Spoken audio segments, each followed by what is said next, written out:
Au nom du Père, du Fils, du Saint-Esprit. Amen. Seigneur Jésus, tu connais mon inconstance et mon infidélité. Tu sais combien je suis faible. Alors je demande en ton nom que notre Père céleste envoie son Esprit pour que quotidiennement je puisse entreprendre la lecture du catéchisme de l'Église catholique et que mon cœur s'ouvre à la tradition enseignée par ton Église, ma mère. Que je puisse ajuster toutes mes actions et mes œuvres à son enseignement. Mon Jésus, avec confiance j'abandonne la constance et la fidélité de toute la démarche entre tes mains. Que Saint Michel Archange et mon ange gardien protègent et défendent chaque moment quotidien consacré à cette lecture. Maintenant, avec toi et par ta voix, disons: Notre Père, qui es aux cieux, que ton nom soit sanctifié, que ton règne vienne, que ta volonté soit faite sur la terre comme au ciel. Donne-nous aujourd'hui notre pain de ce jour. Pardonne-nous nos offenses comme nous pardonnons aussi à ceux qui nous ont offensés. Et ne nous laisse pas entrer en tentation, mais délivre-nous du mal. Amen. Ensemble, mon Jésus d'amour, saluons notre sainte maman, la Vierge Marie. Entre ses mains, je remets mon cœur, mon âme, ma volonté et ma vie, afin que par ses soins règne en moi la volonté du Père, et qu'en ses mains mes œuvres soient gardées, transformées, en parfaite offrande rayonnante de la lumière de Dieu, pour sa gloire, le salut des âmes et la consolation des âmes du purgatoire. Je te salue Marie, comblée de grâce. Le Seigneur est avec toi, tu es bénie entre toutes les femmes, et Jésus, ton enfant, est béni. Sainte Marie, Mère de Dieu, prie pour nous, pauvres pécheurs, maintenant et à l'heure de notre mort. Amen. Je te salue Marie, comblée de grâce, le Seigneur est avec toi. Tu es bénie entre toutes les femmes, et Jésus, le fruit de tes entrailles, est béni. Sainte Marie, Mère de Dieu, prie pour nous, pauvres pécheurs, maintenant et à l'heure de notre mort. Amen. Je te salue Marie, comblée de grâce, le Seigneur est avec toi, tu es bénie entre toutes les femmes, et Jésus, le fruit de tes entrailles, est béni. Sainte Marie, Mère de Dieu, prie pour nous pauvres pécheurs, maintenant et à l'heure de notre mort. Amen. Ô Saint-Esprit, par l'intercession du cœur immaculé de la Sainte Vierge Marie, et par le cœur chaste de Saint Joseph, donne-moi un cœur doux, humble, pur, miséricordieux et charitable. Rends-moi docile à tes célestes inspirations, et prompte à y répondre. Que mon cœur enflammé de ton amour soit en toutes ses œuvres dans la volonté du Père, œuvrant ainsi sous ton joug léger et joyeux. Père céleste, je fais ces demandes par les mérites, les œuvres et les souffrances de Jésus-Christ, ton Fils bien-aimé. En mon nom, au nom des âmes de ma famille, au nom des âmes de mes proches, au nom des âmes qui se sont recommandées à mes prières, au nom des âmes constituant ta Sainte Église, le pape, les cardinaux, les évêques, les prêtres, les religieux et religieuses, les laïcs, au nom des âmes qui ne te connaissent pas, des âmes des païens, des âmes des hérétiques, des âmes des apostats et des âmes froides. En tout temps, dans les siècles des siècles. Amen. Deuxième point, la grâce. Numéro 1996. Notre justification vient de la grâce de Dieu. La grâce est la faveur, le secours gratuit que Dieu nous donne pour répondre à son appel. Devenir enfant de Dieu, fils adoptif, participant de la divine nature, de la vie éternelle.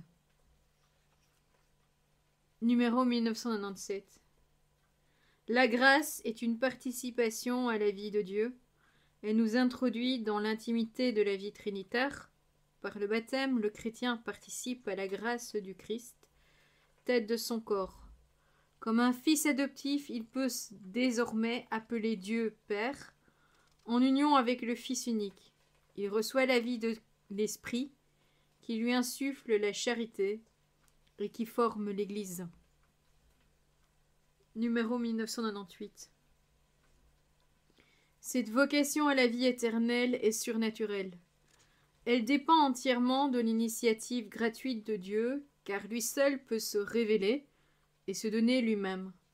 Elle surpasse les capacités de l'intelligence et les forces de la volonté humaine, comme de toute créature.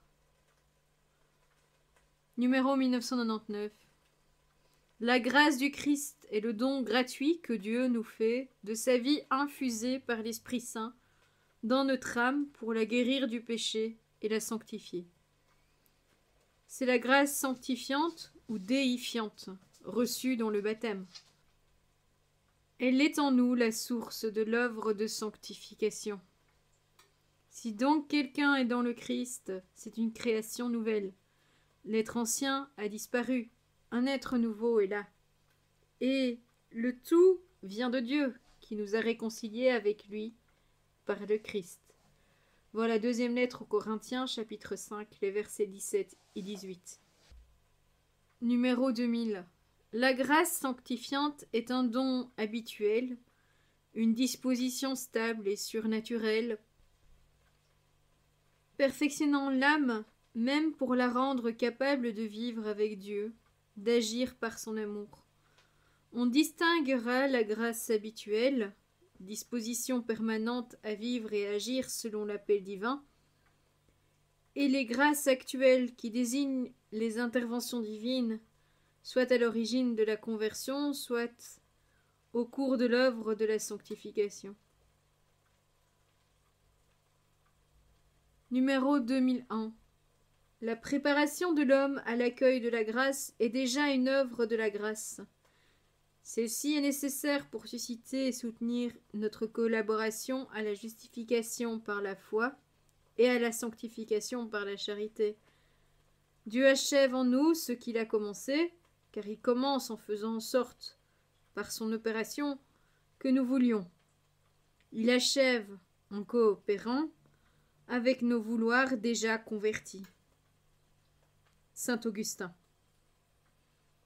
Certes, nous travaillons nous aussi, mais nous ne faisons que travailler avec Dieu qui travaille, car sa miséricorde nous a devancés pour que nous soyons guéris, car elle nous suit encore pour qu'une fois guéris nous soyons vivifiés, elle nous devance pour que nous soyons appelés, elle nous suit pour que nous soyons glorifiés, elle nous devance pour que nous vivions selon la piété, elle nous suit pour que nous vivions à jamais avec Dieu, car sans lui, nous ne pouvons rien faire. De Saint Augustin. Numéro 2002. La libre initiative de Dieu réclame la libre réponse de l'homme, car Dieu a créé l'homme à son image, en lui conférant, avec la liberté, le pouvoir de le connaître et de l'aimer. L'âme n'entre que librement dans la communion de l'amour. Dieu touche immédiatement, émeut directement le cœur de l'homme.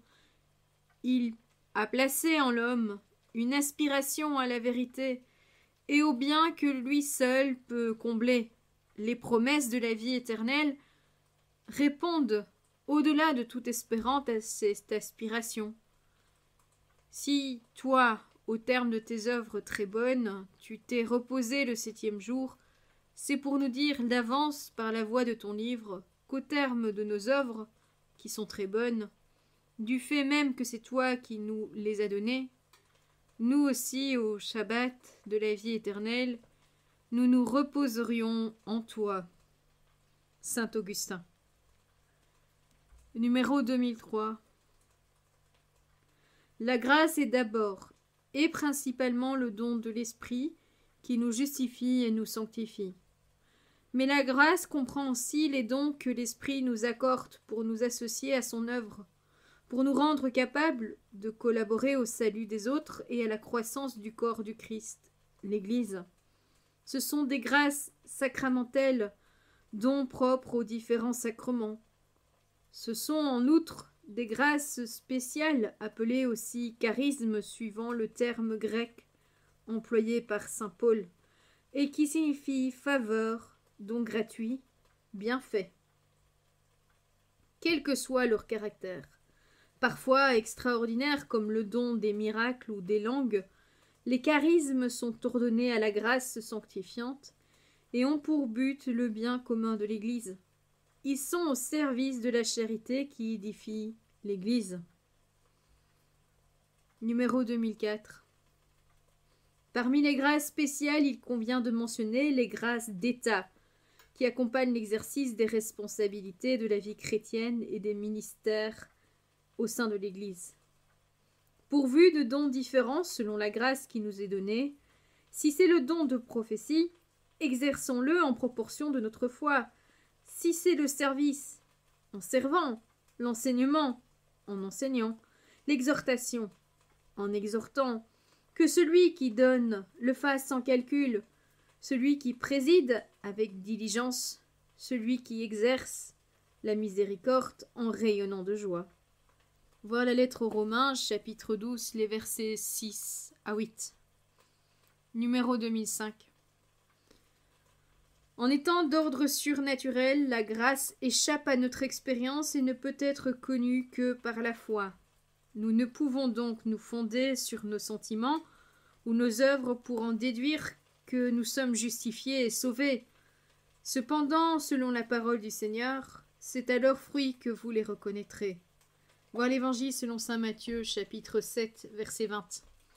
La considération des bienfaits de Dieu dans notre vie et dans la vie des saints nous offre une garantie que la grâce est à l'œuvre en nous et nous incite à une foi toujours plus grande et à une attitude de pauvreté confiante. On trouve une des plus belles illustrations de cette attitude dans la réponse de sainte Jeanne d'Arc à une question piège de ses juges ecclésiastiques. Interrogée si elle sait qu'elle soit en la grâce de Dieu, répond « Si je n'y suis, Dieu m'y veuille mettre. Si j'y suis, Dieu m'y veuille garder. » Voilà, c'est tout pour aujourd'hui. Je vous souhaite à tous une bonne et sainte journée. Que le Seigneur nous bénisse tous. Que votre ange gardien veille bien sur chacun d'entre vous. Que la paix habite votre cœur ainsi que les cœurs des membres de votre famille. Au nom du Père, du Fils, du Saint-Esprit. Amen.